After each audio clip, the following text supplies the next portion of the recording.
ব্যাপারে আসার কথা এখন দেরি করছে কেন? আসসালামু আলাইকুম ভাই, ভালো আছেন? ওয়ালাইকুম আসসালাম, ভালো আছি।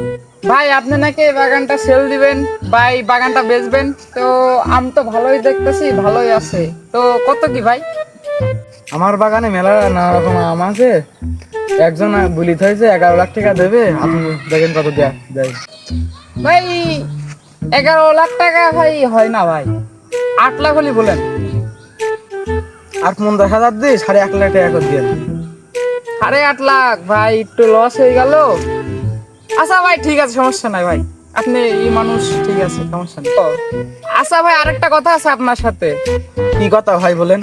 ভাই আপনার এলাকার লোক চুরি মুড়ি চোর মোর নাই তো বাগানে? দেখাচ্ছে আমি আম গাছ থেকে কিনে নিয়ে গেলাম, কালকে বাগান থেকে নিয়ে গেল, এরকম নাই তো?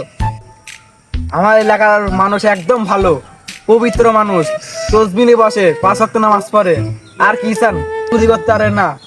এরা রাত 8টা হবে, 9টা বাজলে পরে ভাত খেয়ে ঘুমিয়ে পড়ে, 5 ওয়াক্ত নামাজ পড়ে। আর কি চান আপনি?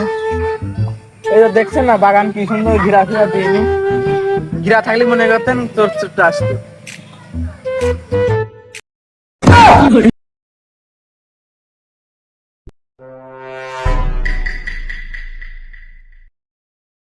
কি ভাই বললেন তো বাগানে চোর নেই? ও দেখেন ভাই গাছে আম পারছে, আপনার ভাই এই বাগান আমি নেবো না, সব লস। আপনার এই বাগান থাক, আমি গেলাম। ভাই দাঁড়ান দাঁড়ান দাঁড়ান, না না ভাই আপনার এই বাগান আমি নেবো না, আমার প্রচুর লস হবে ভাই, আপনার থাকেন। তোদের আমি বললি যখন ব্যাপারে আসবে তখন তোরা আম গাছে উঠবি না।